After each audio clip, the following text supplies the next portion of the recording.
Today, this is about a man who has entertained me greatly over the years, annoyed me, but entertained me. Because I always thought this man's such an intelligent man. Why does he indulge in this frivolous foolishness? We all remember the Jerry Springer show. But he has always said, don't take this seriously. Don't take this seriously. This is not to be taken seriously.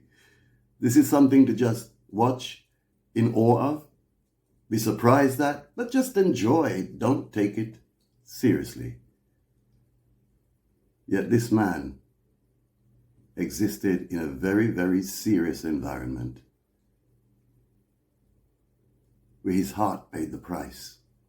I'm talking about teaching in our schools from the very first grade the value of every human being, to care not just about ourselves but each other, to never hit another human being, to never ever touch a gun or make unkind comments about another person's race or religion, to work hard and be the best you can be but never forget to do whatever you can for someone else as well. And I know this ought to be taught in our churches and synagogues, but many of these kids don't go. And it ought to be taught by their parents, but it's not. So the schools from grade 1 have to start doing it. And our political and community leaders have to start doing it. Our entertainers have to join the battle. Indeed, we all have to start singing the same tune, respecting every human being. Indeed, we've got to start teaching that in our schools. And it's more than just putting prayer back in the classroom. It's teaching values. Because if we don't, they won't have a prayer. I knew him to be an intelligent man. I knew him to be a bit of an aspiring politician. But I guess I'm not alone when I say I had no idea this man was going through such things in his life. I had no idea, and I don't think many of us had. But this man in his will has pointed out the painful negativity of racism. More than that, his history, which I had been mostly unaware of to date, shows me, and you, as Nubians, the wonderful man he was, living in the pain of knowing that exposure of his mixed-race children, who he loved and missed so greatly, exposure of them to the world would ruin him beyond repair. How sad. Anyway, this is the video of his will. Jerry Springer. I can't, I'm not ready for this. Okay, it's recording. Goodness, I got nervous all of a sudden. I can stop it. No, keep rolling. I can't be more nervous than my girls will be when they watch this, so... Well, girls, I thought I'd know what to say by now, but the truth is, I don't. If I know anything, I know you two've been fighting. Probably moments before you hit play, but seriously, girls, if you're watching this, then I know that I've been the cause of more than a few fights recently. Megan, look at me, sweetie. Jordan, Megan, I know I wasn't the best father, not even the best example of a man for the two of you, and there's nothing I can do now to change that. I know that. But I do want to try to make right what I can. John and Misha, I know you don't know me, but I hope by the end of this, you'll know why I did what I did and why I've done what I've done. Where do I even begin? Well, first off, I know you've been wondering why your mother has been left out of all this. The reality is, this is what she wanted. And I don't know what all she shared with you, but I hope you're open to hearing me. And believing me when I say she chose this. Well, really, I put her in an awful position, and then she did the same to me.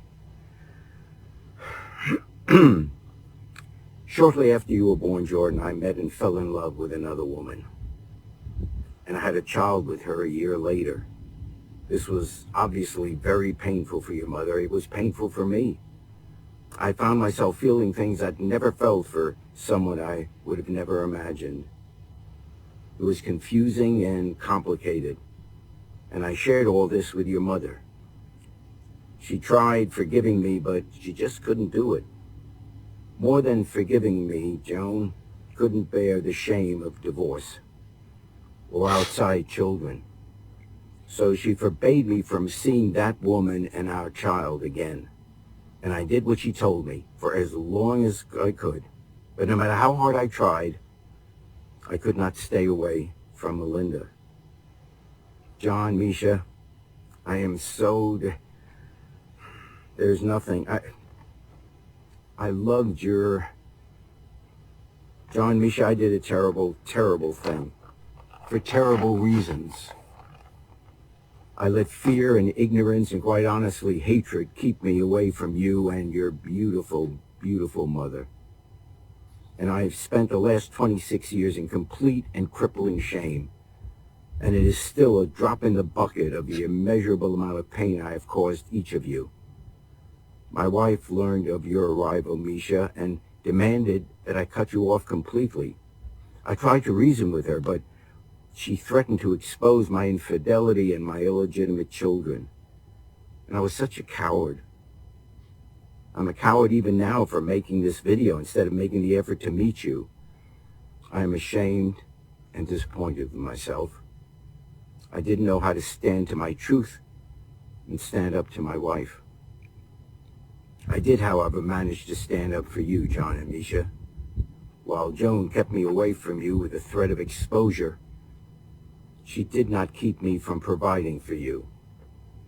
You see, I told her that if I had to accept a life without you, she would not get a red cent of my fortune, and that you would be named equally in my will in the event of my passing.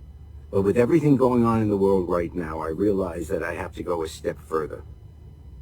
Jordan, Megan, I leave our home here in New Orleans to you to do with whatever you want.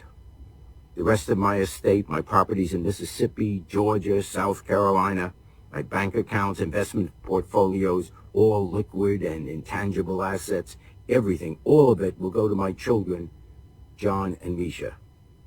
Girls, all your life I've been telling you to make your millions, and I hope you have. If not, you can always sell the house and split the profit. But my entire estate belongs to John and Misha, and it is up to them to do with it what they will. It is truly the least I can do, as I and this country have failed you. And hopefully one day, America will do what's right as well. That's it, Brad. My father? What a prick! Unbelievable. This is a lot to process. I guess Black lives really do matter. Seems so, Miss Williams. Seems so. Now, this is the kind of mentality we should all be seeking in us would-be world leaders. He never made it there. But that's a good thing. He would never have been comfortable, as it would be extremely painful in such a situation.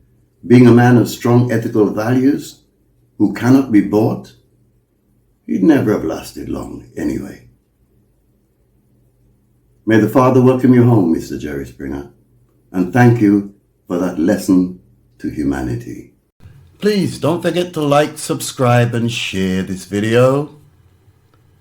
You can comment on it as well. You can do so here on YouTube, or you can do it on my website at www.godinblackandwhite.com.